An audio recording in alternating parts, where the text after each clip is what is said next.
God created it by hand, from mighty mountains to the raging sea, to every leaf on every single tree. It's in the holy book. Just open up and take a look. It's a story for young and old, the greatest story ever told. So lend an ear and you will hear the greatest story. The greatest story.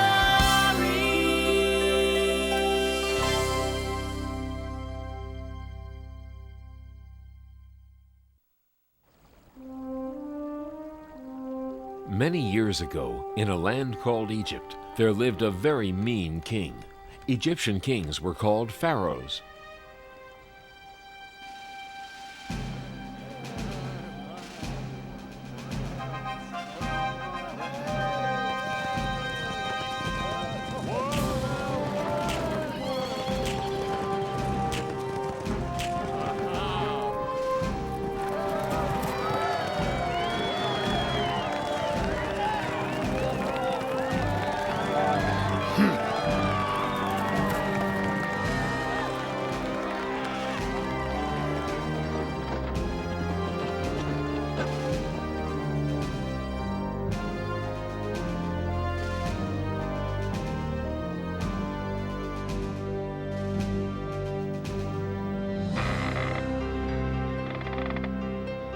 Faster!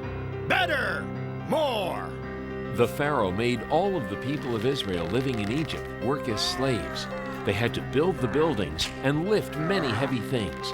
They had no time to rest and little to eat. They were not free, and they were very unhappy.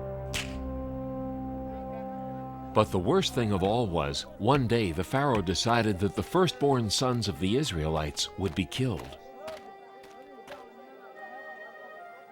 Oh no! They won't get my baby. I'll find some way to save him. Jochebed, the mother of Moses, decided to float her baby down the river. Shh, don't be afraid. I won't let the Pharaoh hurt you. Your sister Miriam will be right here to make sure you're safe.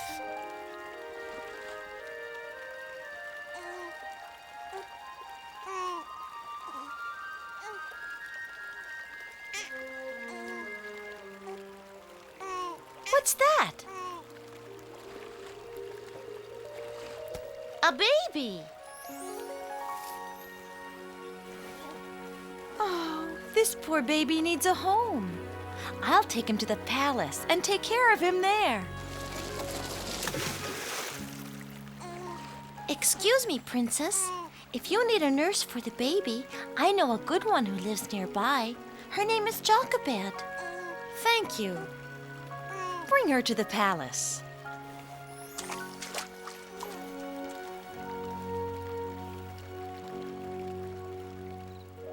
They named the baby Moses, and he was raised in the Pharaoh's palace as an Egyptian.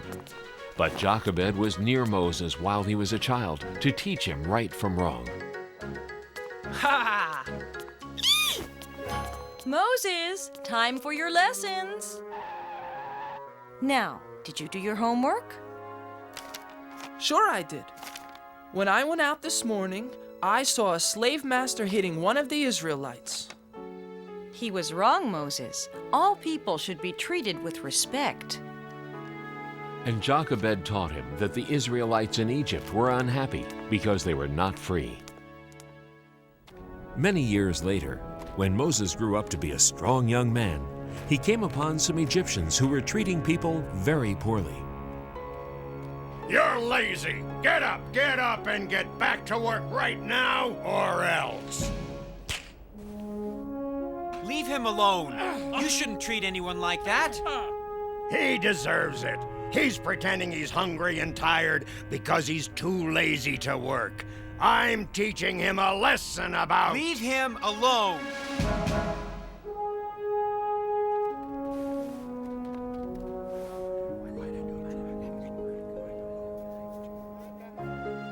It was very unusual for someone to help an Israelite like that. Everyone told each other what happened. Moses was sure he had done the right thing. But he knew the Pharaoh would be very angry. So Moses left Egypt all by himself, knowing that he was really an Israelite. He wanted to go to another land where he would not have to see his people be treated so badly.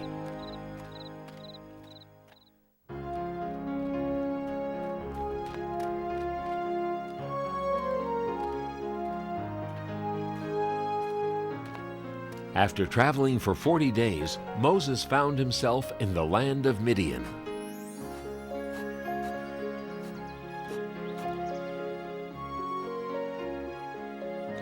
In Midian, Moses got married and had a family. He lived in Midian for so long that he almost forgot about Egypt and about the poor Israelites.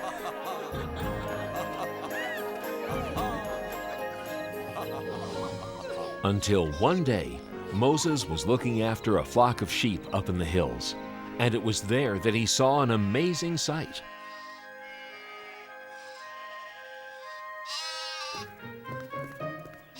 Come here, little guy. I'll get you. Now I've got you. Moses, come closer. Who's there? God, the Israelites in Egypt are unhappy because they are not free. Go to the Pharaoh and tell him to let my people go. Why have you chosen me? Don't be afraid. I will be with you. But will they believe me? I will give you signs to show the people that I am with you. Throw your staff on the ground. Now reach down and pick it up by the tail.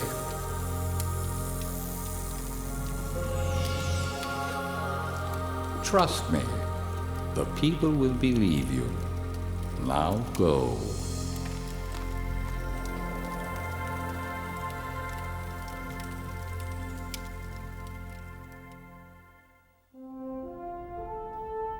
And so Moses returned to Egypt to do what God said.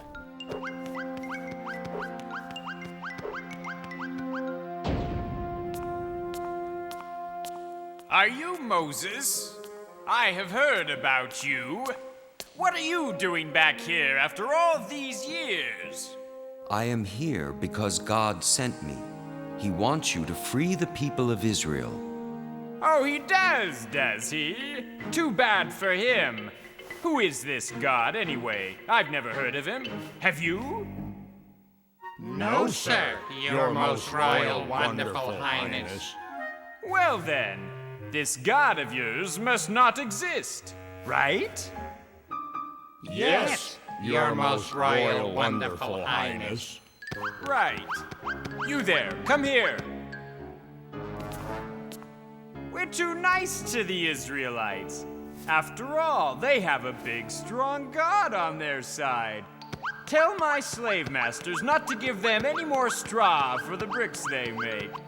From now on, they have to find their own straw. Yes, your most royal, wonderful. I said go! Ha! Don't try and tell me what to do. I'm the Pharaoh. It's time for your bath, your royal highness. I won't give up that easily.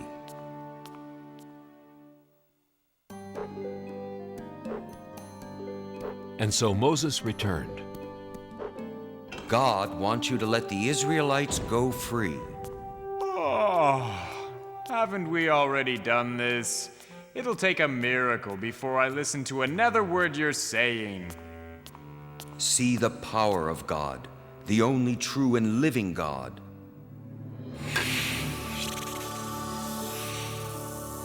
Oh!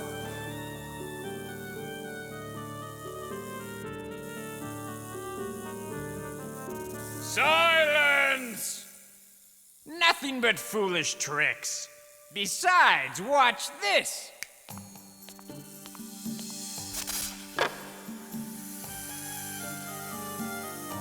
Think twice before you try to trick me again. I am not trying to trick you. I am warning you. God can perform many miracles.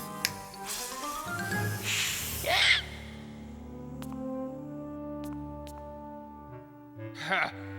That proves nothing. Get out of my sight. I'll be back.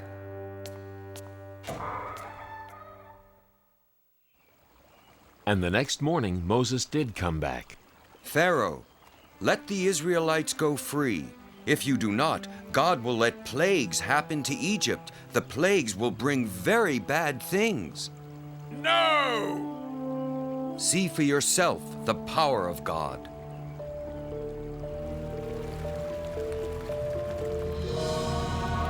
It is blood. Just another magic trick. Ugh! Go away!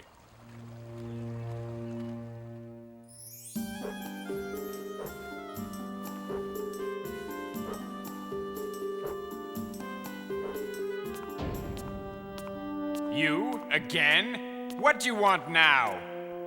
Let my people go. If you don't, God will let frogs come all over the land.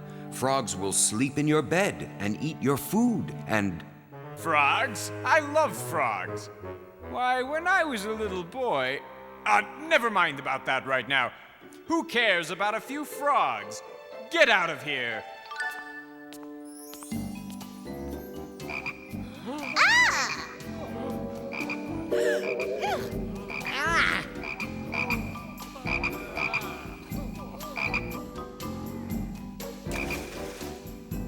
Find Moses and bring him to me. Now. You! Make the frogs go away. Do you promise to let the Israelites go free? Yes, yes. Just get rid of these pesky things.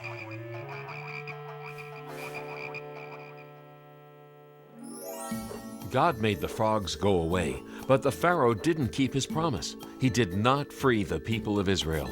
So God allowed more plagues to happen in Egypt. God let lots and lots of gnats come to Egypt. They flew everywhere.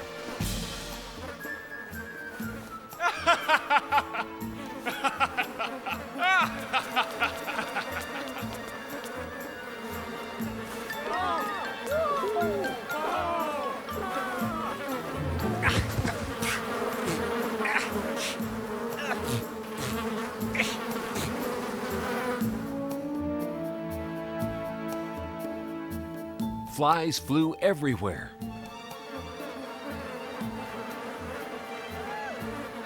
But the Pharaoh still wouldn't let the Israelites go, so the animals got very sick. And then boils grew on the skins of the Egyptians.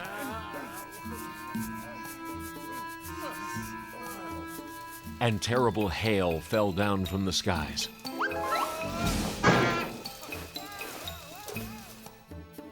And the locusts came.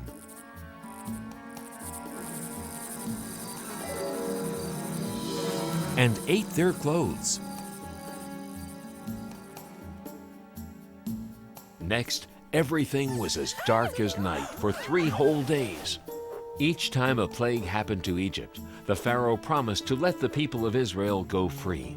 But each time he changed his mind and broke his promise. Now will you let the people of Israel leave? No, I will not. I've tried to warn you, but you won't listen. Please hear me now, or you'll be very sorry. The last plague will be the worst. The firstborn sons of the Egyptians will die.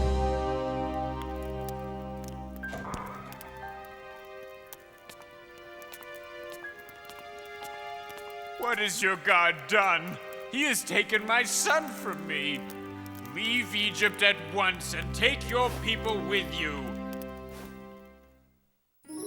Moses told the Israelites to get ready to leave Egypt right away.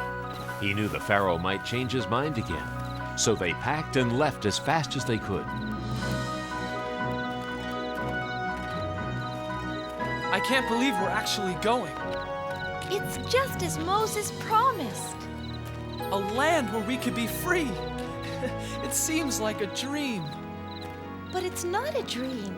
At last, we're on our way home.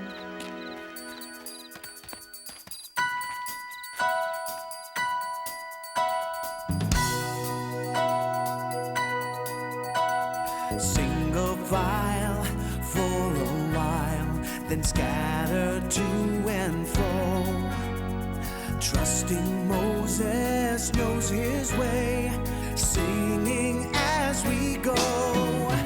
Mighty Moses and the Israelites, thousands of sandals in the sand. Mighty Moses, what an amazing sight, leading us on to the promised land. The day has dawned to journey on to a brand new place. A fire will light our way by night, a cloud will guide by day. Mighty Moses and the Israelites, thousands of sandals in the sand. Mighty Moses, what an amazing sight, leading us on to the promised land.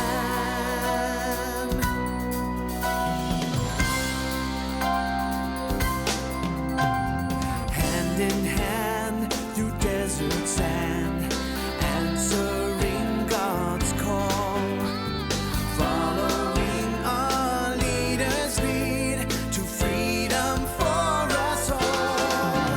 Mighty Moses and the Israelites, thousands of sandals in the sand. Mighty Moses, what an amazing sight, leading us on to the promised land. Mighty Moses and the Israelites, thousands of sandals in the sand. Mighty Moses, what an amazing sight, leading us on to the promised land.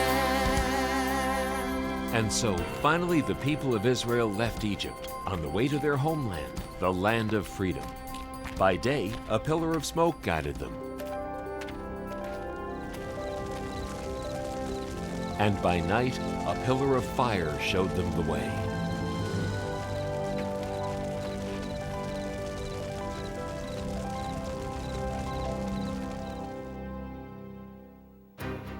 But back at the palace, the Pharaoh had changed his mind again. I was a fool to let them go. Who will build our pyramids and grow our food and fan me when it is warm? We must get the Israelites back. Call my chariot. In the meantime, the Israelites had reached the Red Sea.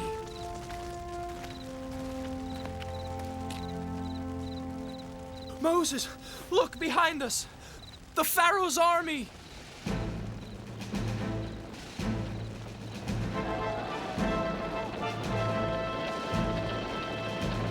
They'll be here soon. Oh no!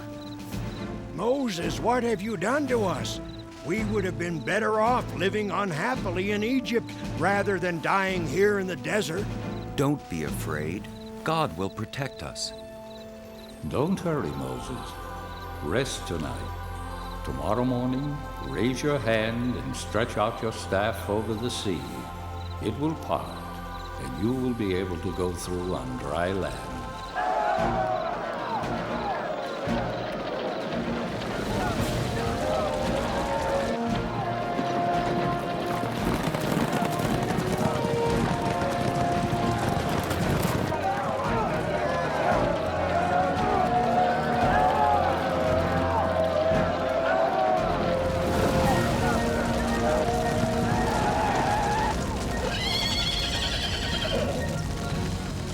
Stop! We will stay here till morning. Then we'll recapture them. And when morning came, Moses stood by the sea and waved his hand over the waters.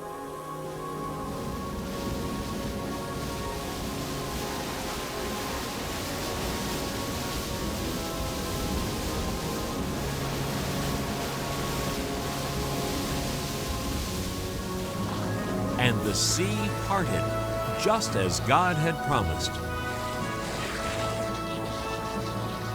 Come on, follow me.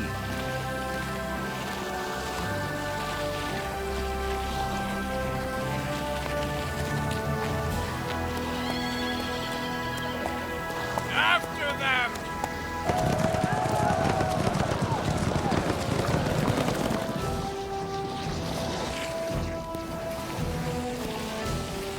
Here they come again. What are we going to do? Just wait. Then the sea fell upon the Egyptian army and stopped them. Thank you, God, for saving us. The Israelites passed through the Sinai Desert on their way to the land of Israel.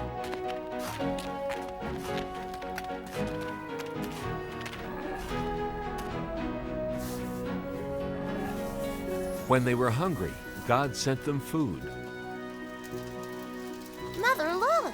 What is it? It was sweet, tasty bread that God had sent to feed the people. The Israelites called it manna, which meant, "What is it?"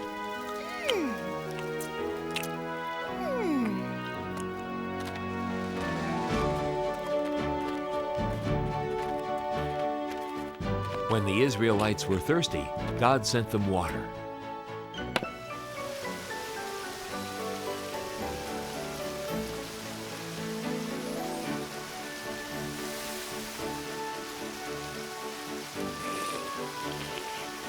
I want milk instead.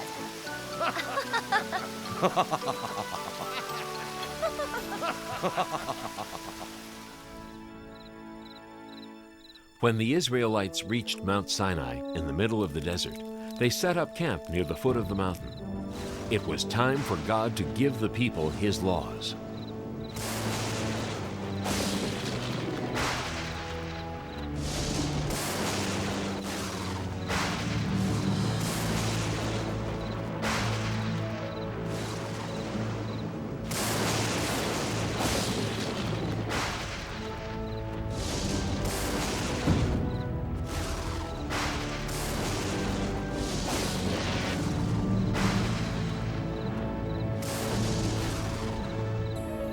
What is happening, Moses?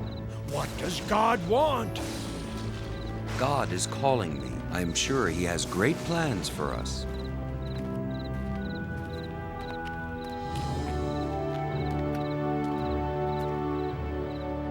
I must go ahead. And Moses climbed to the top of the mountain. I am ready for you. I have rules that I want to give the people of Israel. If they follow them, I will protect the people. Chisel out 2 stones and I will write them down. Always respect your father and mother. Do not kill anybody. Do not steal anything. God gave many other laws.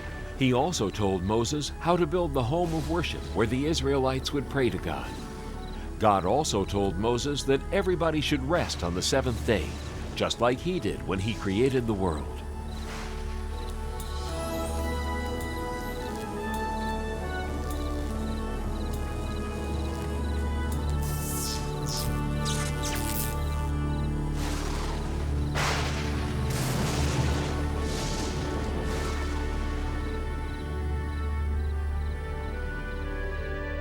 Thank you, God.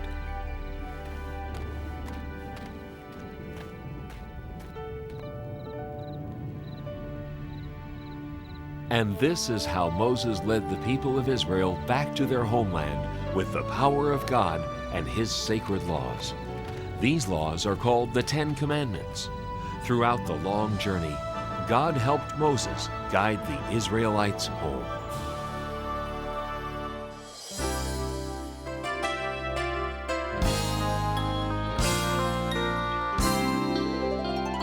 Do you know how the world began? How God created it by hand? From mighty mountains to the raging sea, to every leaf single tree. It's in the holy book. Just open up and take a look. It's a story for young and old, the greatest story ever told. So lend an ear and you will hear the greatest story. The greatest story.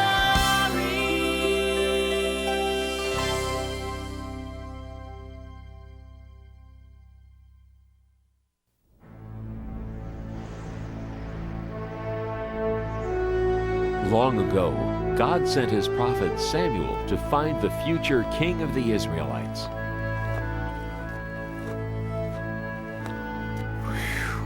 Samuel, go to Jesse's house in Bethlehem. There you will find the new king over all Israel. I wonder who that is.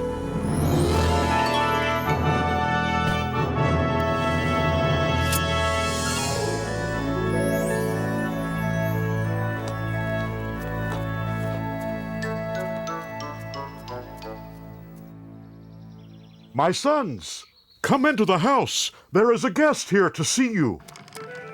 Huh? Oh.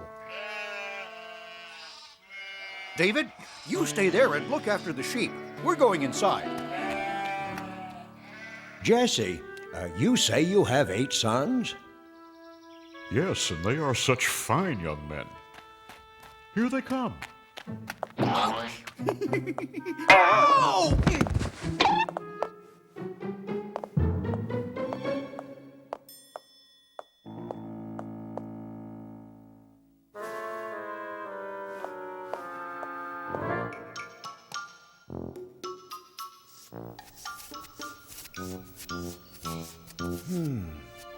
Which one could it be? Surely this must be God's chosen one. No, Samuel, you are thinking too much about what he looks like. You must look inside. You must look at his heart. Wait. There are only 7 here. Don't you have another son? Yes, but he is the youngest and the smallest.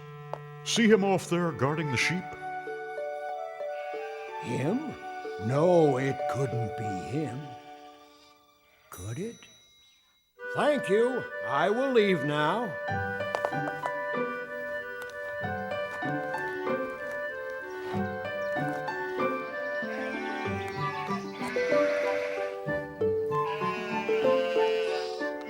You must look at his heart.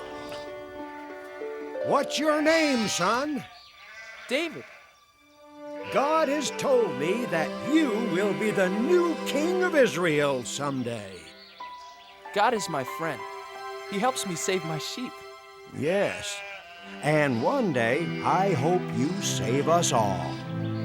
Goodbye, David. Goodbye, and God bless.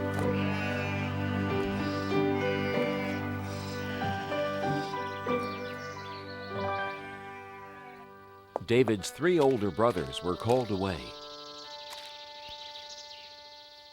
David, come over here and pray with me as I bless the men of the family for battle.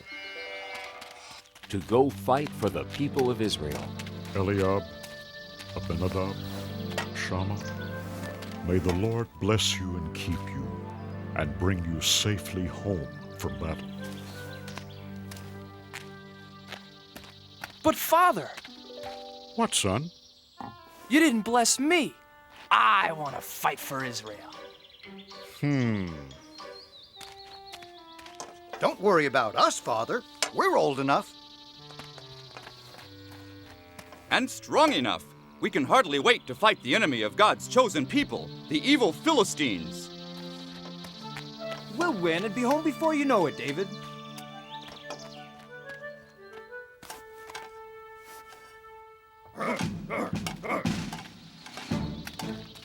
Hey, wait a everybody! Wait! Don't leave without me. Please. Please let me go, Father. I want to fight for the people of Israel too. What's so funny? I may be small, but I'm brave. Why, just the other day, I saved our whole flock of sheep from a huge, ferocious lion. I hit him with a stone from my sling, and knocked him clean out.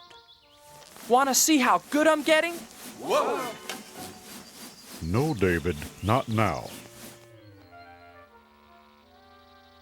First, I had to sock that lion right on his nose. Bang! And then I shook that rascal by his whiskers. And then I pulled his jaws apart and rescued our little lamb. And then... I'm not afraid of those Philistines. Oh! So please, Father, please let me go fight too. Whoa! Guarding sheep isn't exactly the same as fighting the big bad Philistines, little David. Stay home, little brother. Father needs your help to watch over the sheep, and Father can watch over you. Grow up, little lamb. You may be brave enough to fight, but you're just too little.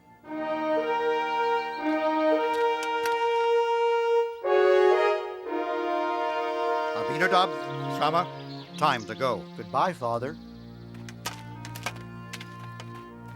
Goodbye. Goodbye. Bye. Bye. Goodbye.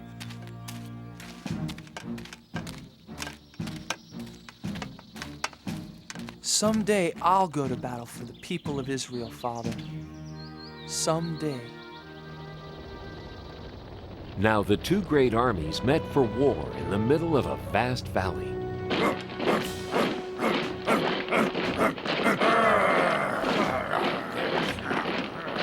King Saul led the army of Israelites.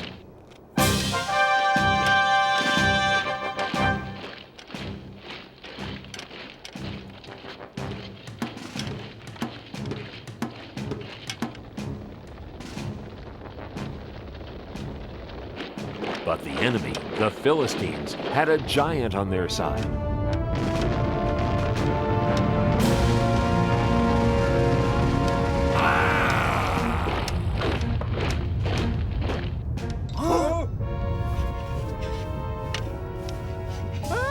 The giant came marching across the valley toward the army of the Israelites. His legs were as big as tree trunks, his arms were strong as iron, and his steps made the whole earth tremble.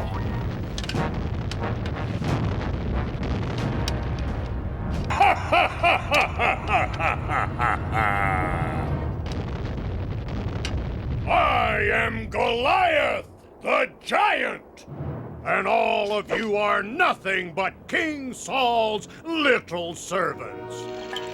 Even if all of you fight me together, you can never beat me! So spare yourselves. I dare you. Choose just one man brave enough to fight. Not me. Not me. Not me either.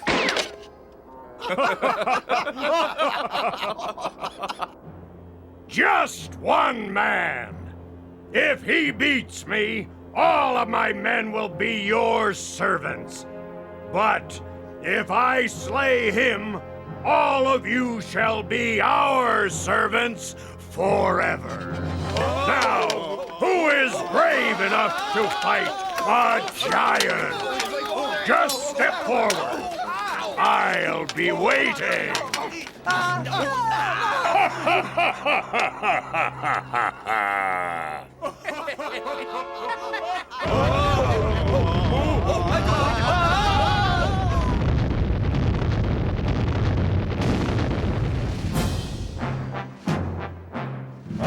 Every morning and evening for 40 days, Goliath marched to the center of the valley and gave his great battle cry.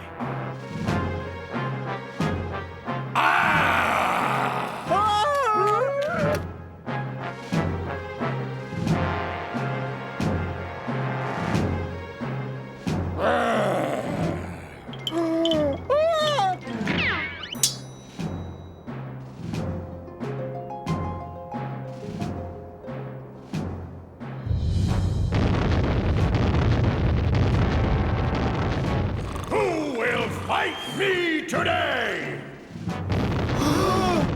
Not me. Not yesterday.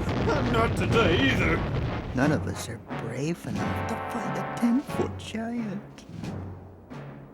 Or foolish enough. You are nothing but cowards! He said it.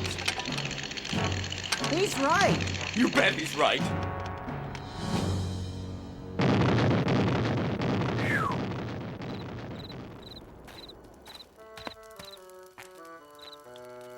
Well, what do my brothers think?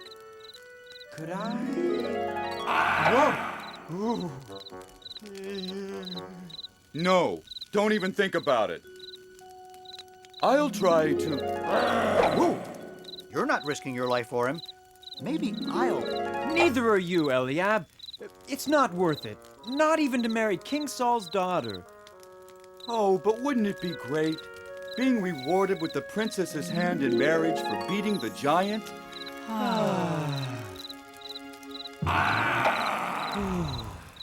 Oh, I wish this was over and we could go home to Father in Bethlehem. The king will come up with a plan. You watch.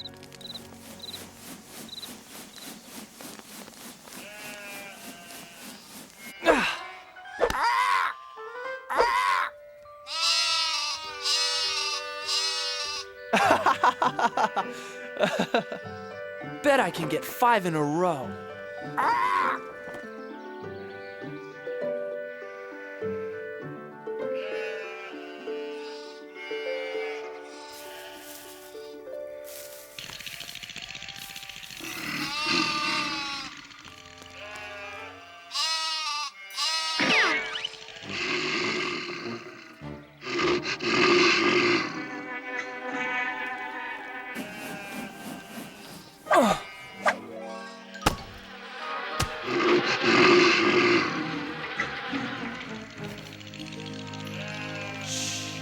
Now remember, never be afraid.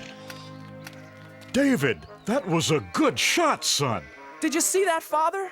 Maybe now you'll let me go join the army and fight with King Saul and the Israelites. No, son, I told you before. They won't take you. You're too young to be a soldier. And you've got to get some more meat on those bones of yours. But Father, I'm strong and I can run like a deer. I said no, David. Now do as I ask and take this food to your brothers. Then hurry home to tell me how they are. Now be careful, son. I pray you will bring good news.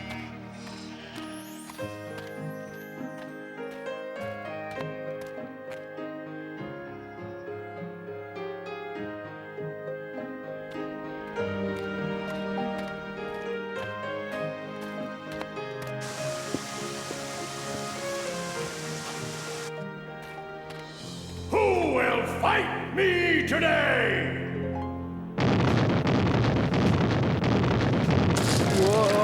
Whoa! Is there one man brave enough to fight? Are all the Israelites nothing but cowards? Oh my God!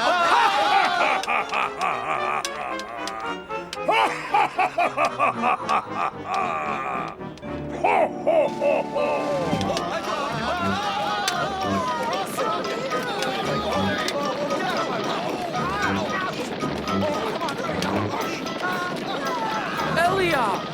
Abinadab! Shammah, what are you doing? Why are you running away? You'd better run yourself. If you know what's good for you. Watch out, boy! But who is that? It's Goliath the Giant. He's the champion for the Philistines against the people of Israel. But why won't anyone fight back? What do you mean? Look at him. He's too strong. He's over 10 feet tall. None of us could even lift his spear. But what about King Saul? King Saul will give a rich reward to the man who slays that giant. You'll even let him marry his own daughter. And none of you are brave enough to try? No, because none of us want to die for no reason.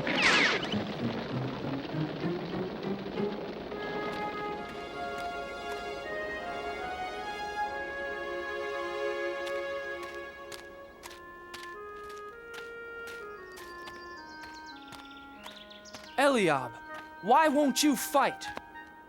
Abinadab, why are you afraid? Shammah, are you afraid of the giant too? All the soldiers are afraid, little David. Yes, little brother. Aren't you afraid too? You're too young to be here at all, David.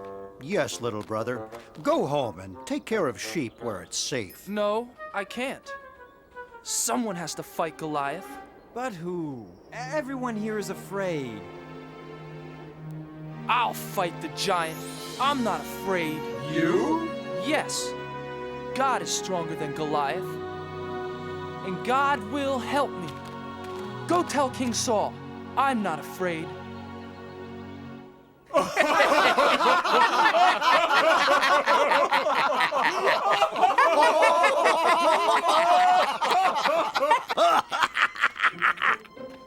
I have news for King Saul. What news? So, there's this Israelite champion who's really a young shepherd boy. Says he wants to fight for King Saul and the Israelites. Says God will help him fight the giant. And he's never even been trained as a soldier. Well, tell the foolish lad to go home. King Saul is no use for jokes out here on the battlefield. Tell the boy. Tell the boy to come here. But sire. Joab, bring the boy here to me. Now. I wonder who he is. I wonder why he's the only one brave enough to fight the giant. He is, I understand, a giant of a man, and I am not. His spear appears to be the size of a small tree, and all I've got is a slingshot. This Philistine is large, but I know who's in charge. I have a giant of a God, you see, bigger than the trouble in front of me. And even 9 feet tall starts looking pretty small next to the giant of a God with me.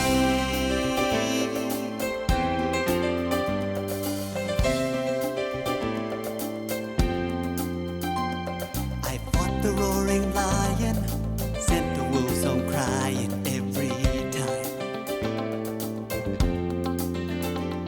And with a little faith, I was not afraid. The fight was God's, not mine.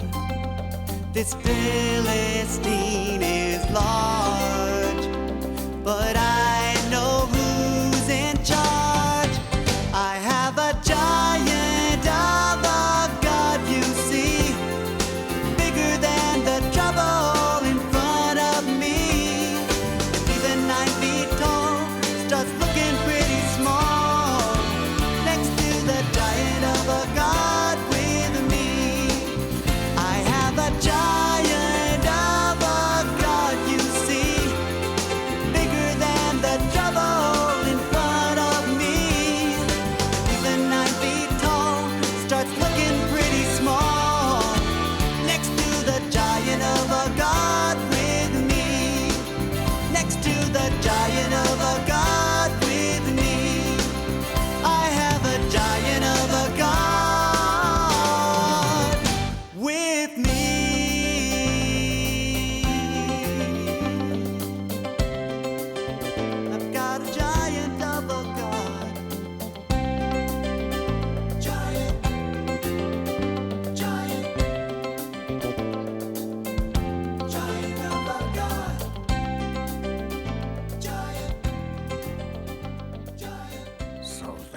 the little hero? Looks like he couldn't fight a flea. Make way for the little giant killer. I don't see any giant killer. I don't see anyone. Neither do I. Silence! Make way for this boy. Huh? I said make way for the shepherd boy. The king wants to see him. Oh, yes. Certainly, Commander. Right away, sir.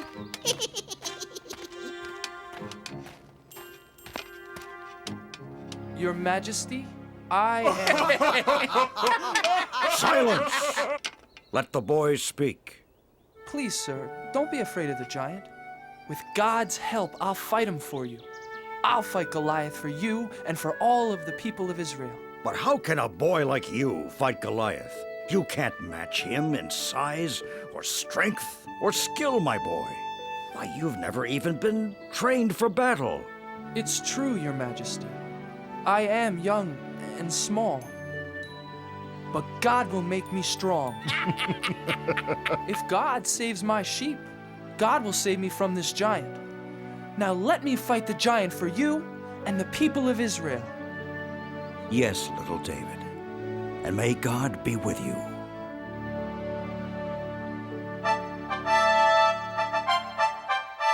Joab, get my sword and shield. Get my armor. Put them on young David. Huh? Joab, I said dress the boy for battle. Huh? Yes. Yes, Your Majesty. Well, didn't you hear King Saul? Do as he says.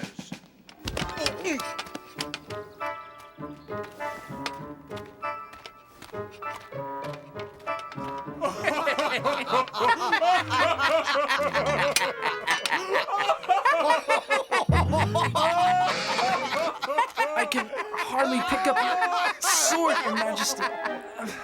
And your shield is much too heavy for me.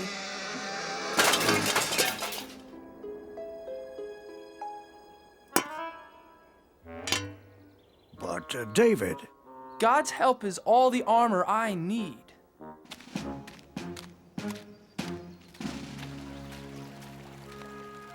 Please help me, God. Help me fight Goliath the giant for the people of Israel. Can you hear me, Goliath the giant? I am ready to fight.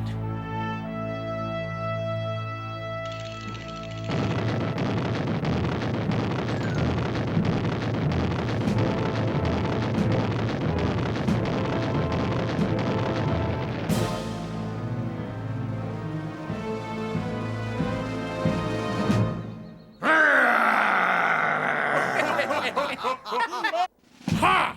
Do you think you can fight with sticks and stones?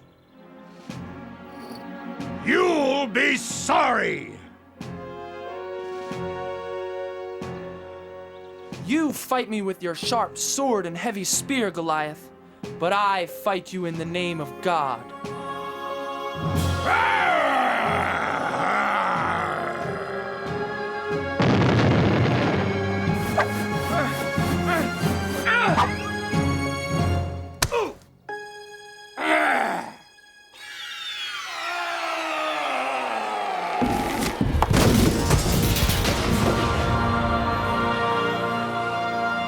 Goliath! He's dead!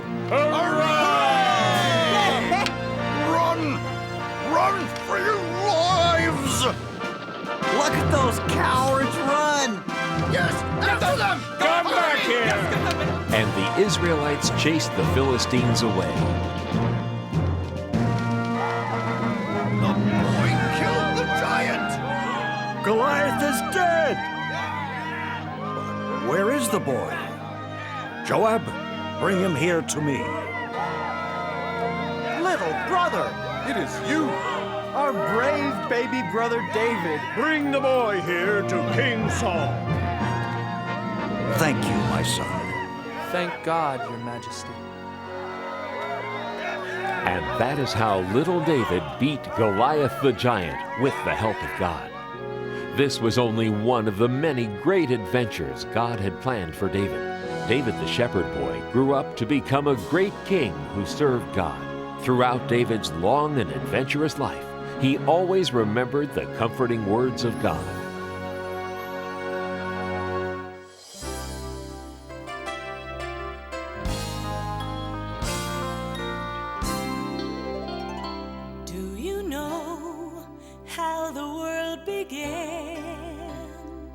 how God created it by hand.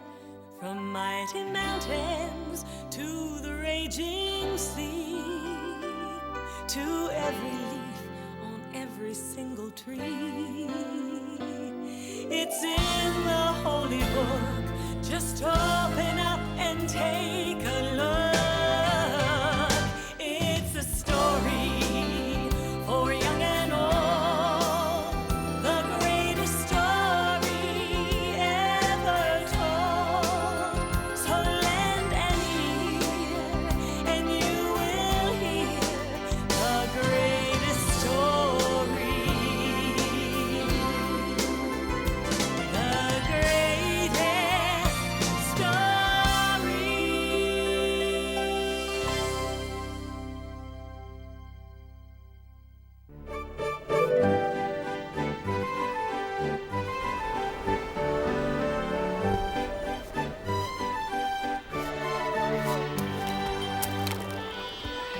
In the land of Israel, there was a prophet named Jonah.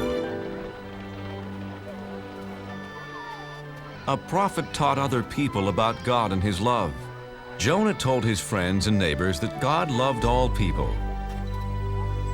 And like God, Jonah tried to love all people and all creatures.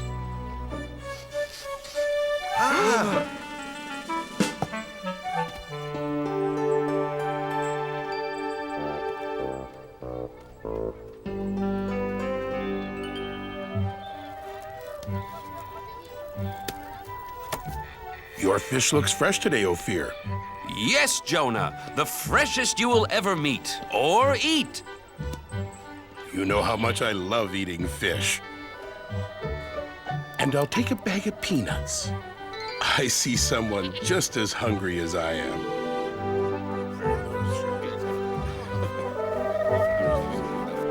Hungry, little dove? Here, take some of mine. We're all God's creatures. Sounds like someone's having an argument. This is my pot.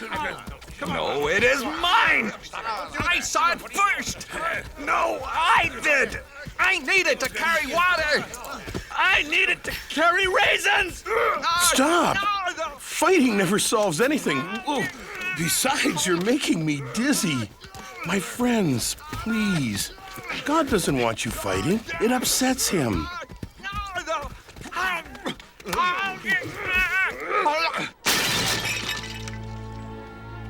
Now neither of you gets the pot. You were acting badly, just like someone from the city of Nineveh. Do you want God to think we act like the Ninevites? No! No, Jonah. Sorry, Jonah. The Ninevites are enemies of our people. I heard they stole a boat full of fish. Come on. Yes, they are thieves. Yes, they are very bad people. See what happens when you fight. From now on, we will act like Israelites and not be bad like the Ninevites. So Jonah had a very important job. He taught people about God's laws. There came a day when God had an even bigger job for Jonah.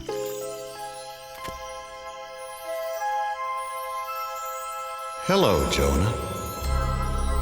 God, it's nice to hear your voice. I have an important job for you. What is it? I will do anything for you. There are some people who are not obeying my laws, Jonah. Look what they're doing.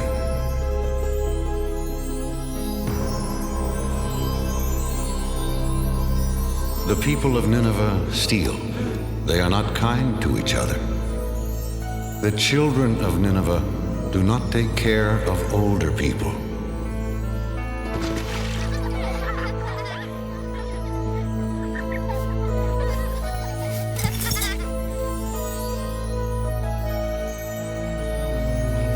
Others are lazy.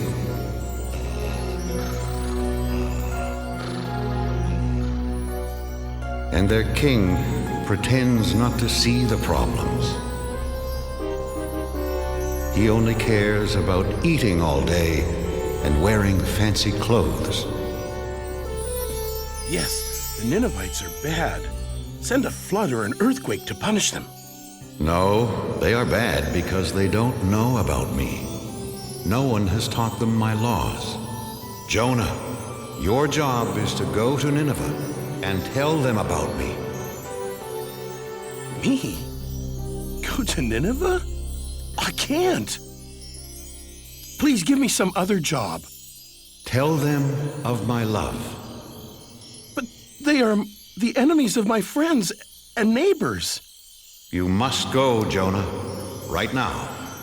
In 40 days, I will punish them for being bad. But if you're going to punish them, why should I go tell them about you at all? I don't understand. The Ninevites should be punished for being bad. But what if I tell them all about God and they change? Then maybe God won't punish them. I can't do something to help my enemies. Jonah was so confused, he asked his friends what he should do. You know, it's funny, Jonah. Usually, we come to you with questions. This time, I want to know what you think. How can I preach to the enemies of the Israelites? Simple. You can't. Ophir is right, Jonah. Don't go there. Don't tell them about God. You do have a problem, Jonah. If you don't preach to them, you disobey God. If you do preach to them, you'll disappoint all your friends. Nobody said being a prophet was easy, Ophir. Wait, I know. I'll just hide from God. Sure, but where can you hide from God? Why, in your store, of course. I know my plan will work, Ophir. If I hide here for 40 days, then God will punish the Ninevites and no one will be mad at me. You call this a hiding place? Here, let me help you. Ophir, you don't have to go to that much trouble. Look, if you're going to hide from God, you've got to do it right.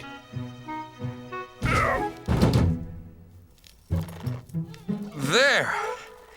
And my shop's never been cleaner. Ophir, do you have any flour for baking biscuits? Yes, in that basket. There. No! Wait! No! No!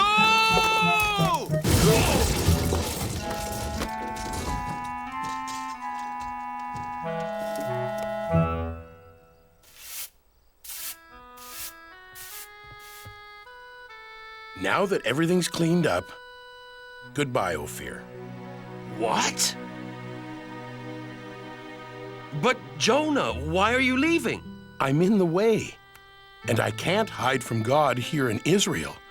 It's the first place he'd look for me. So where would you go? As far away from Nineveh as I can. I'll travel to the other side of the world, to a city called Tarshish. God will never find me there. We'll miss you, Jonah. Thank you. I have a very lonely trip ahead of me because God will not be with me.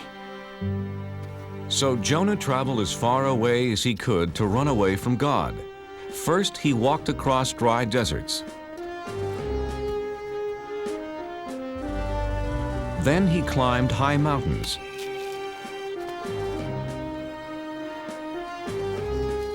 He finally came to the town of Joppa and found a ship that was going to sail for Tarshish.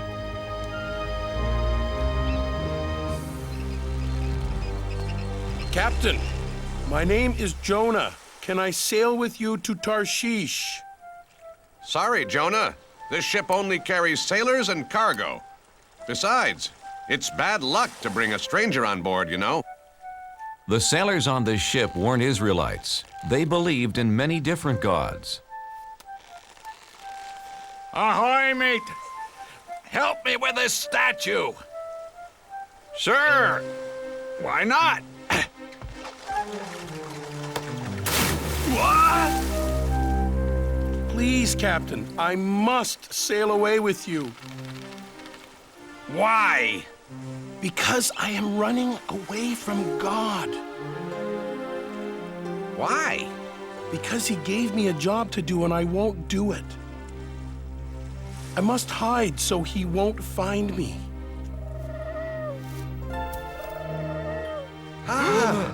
Did you see that? A dove. He flew right to Jonah. A dove is a sign of good luck, Captain. Very good luck.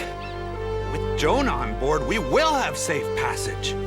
They're right. Welcome aboard, Jonah.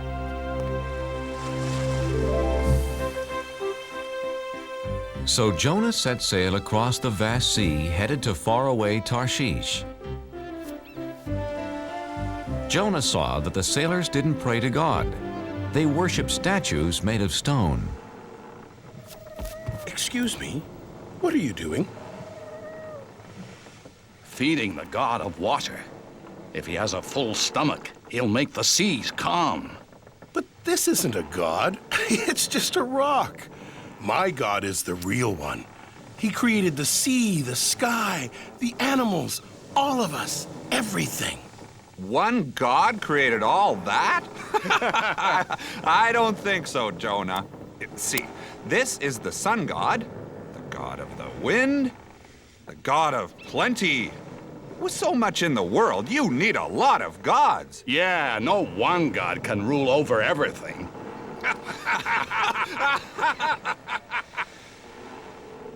Yes, God does. He is the one and only God. Well then, if he is so wonderful, why are you running away from him? He wants me to go to Nineveh and tell them about him. But they are the enemies of my people, and we'd be better off without them.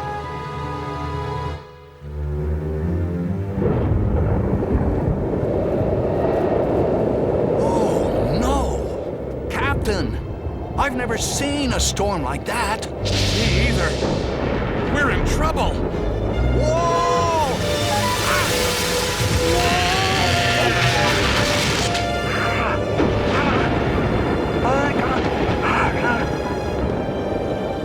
Take down the sails! Help! Help!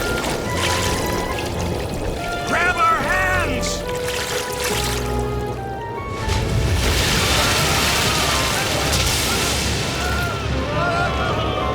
Men! The ship is sinking! Help me toss the cargo overboard!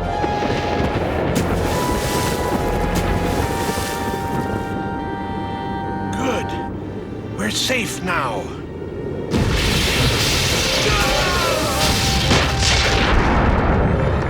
No! Nothing can save our ship. Wait! What about the gods?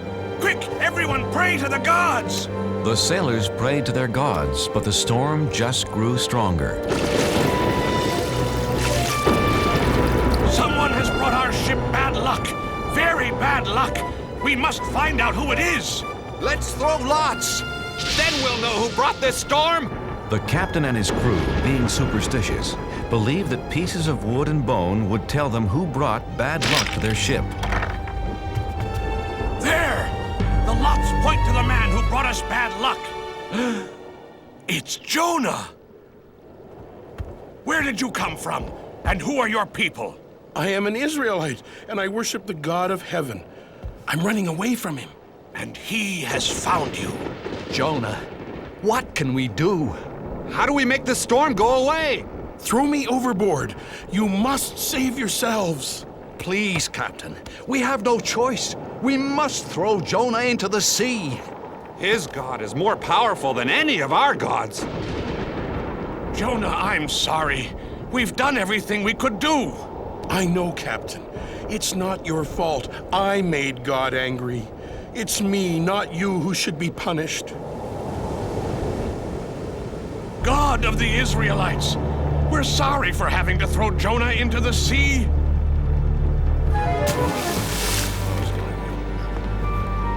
coward, Jonah.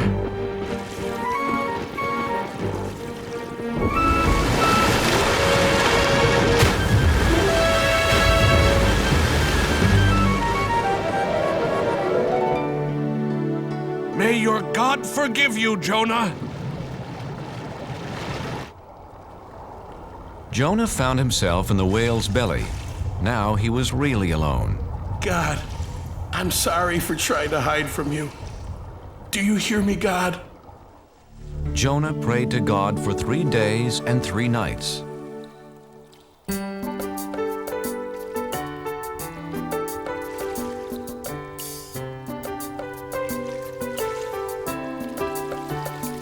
It's so dark inside this well, and I'm lost at the bottom of the sea. I was a fool to run from you. Now I know just what you want from me. In the belly of a whale, one day has gone by. I promise to be true, and all you ask I'll do. In the belly of a whale, oh please hear my cry. Never will I hide. Your word will be my guide. From the belly of a whale, what can I do to thank you, Lord? What offer can I make? Look in my heart and you will find my life is yours to take. In the belly of a whale, 2 days have gone by. I promise to be true, and all you ask I'll do. In the belly of a whale, can you hear my cry? Never will I hide. Your word will be my guide. From the belly of a whale, now I can feel you near. I know that you are here. You have heard my plea and come to set me free. Set me free. In the belly of a whale, 3 days have gone by. I promise to be true, and all you ask I'll do. In the belly of a whale, I know you hear my cry. Never will I hide. Your word will be my guide. From the belly of, from the belly of a whale.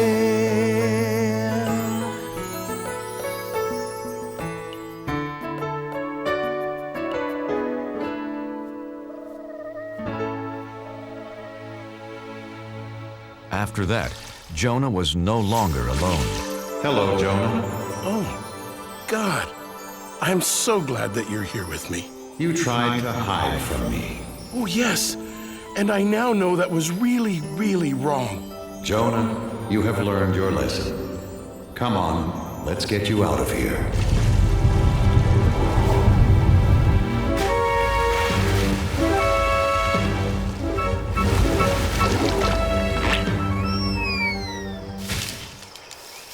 Jonah, Nineveh is behind that hill. Hurry, go tell them about me and about my love. God, I'm ready to do it now. So Jonah went to Nineveh. And what he had to say was so wonderful. All of the people listened. They believed, and best of all, they changed. God says we shouldn't steal from each other. We are all brothers and sisters in this world. Would you steal from your own family? God says we shouldn't hurt anyone weaker than us. Since we are all God's children, we should protect each other. Children, stop. God says we should honor our elders. Don't forget, they helped raise us and looked after us. Even the children were changed, and they gathered around Jonah just like sheep around their shepherd. Hey, farmer. God says we all have jobs to do, and we should work hard. We should listen to him since he's the one who gave this wonderful world to us.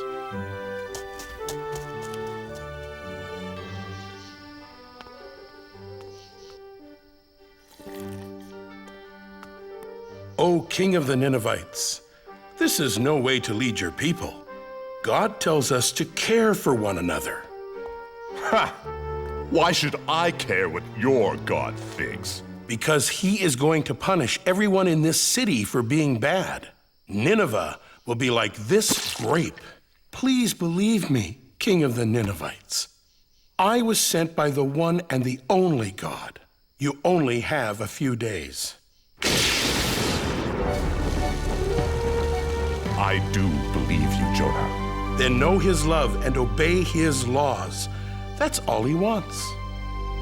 Jonah told the king all about God's laws. My people, people of Nineveh, hear me. For 1 week, all of us must fast. No one will eat anything for 7 days, and all of us will wear rags. If we do this, we will show Jonah's God how sorry we are for acting so badly. After Jonah told the Ninevites about God and his laws, they changed their ways. Jonah then left the city. He sat on a hill above Nineveh to watch God punish them. Jonah, I'm proud of you. The Ninevites have changed their ways. But aren't you still going to punish them? I am not going to punish anyone, Jonah. But God, they are such bad people. Shouldn't they be punished? They have heard my voice through you, Jonah, and have changed their hearts. I love them as I love the Israelites, as I love all people. I was afraid of this. I saved the enemies of my people. Go home, Jonah. It will be okay. No, wait! Please, God. I am more confused than ever. Jonah didn't know what to do, where to go. He just started walking into the desert. Unfortunately, the desert was hot and he didn't have any food.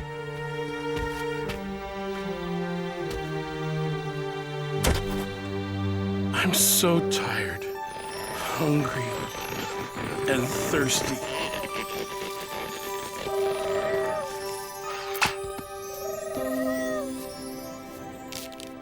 Thank you, God. Thank you for this plant and for saving me. The next morning, the plant was dead, and Jonah was mad. He was mad because God let a worm destroy the plant. Jonah, why are you angry? You let this wonderful plant die that gave me food and shelter, like you took away my hope yesterday when you didn't punish the Ninevites. You're mad because the plant is dead. You cared more about this small plant than the whole city of Nineveh, but you didn't do anything to keep it alive. So? How do you think I'd feel if I punished all the people of Nineveh? There are men, women, and children that I made and cared for over many years. They never knew or loved me until you came. Shouldn't I still care about them? Yes. Yes, you should. Go home and tell your friends about Nineveh and the plant. So Jonah went home. I can't wait to see my friends and eat all my favorite foods. Except for one food. It's going to be a long time before I eat fish again. Jonah was accepted back by his friends, and he spent the rest of his life teaching about God's laws, and especially about God's love.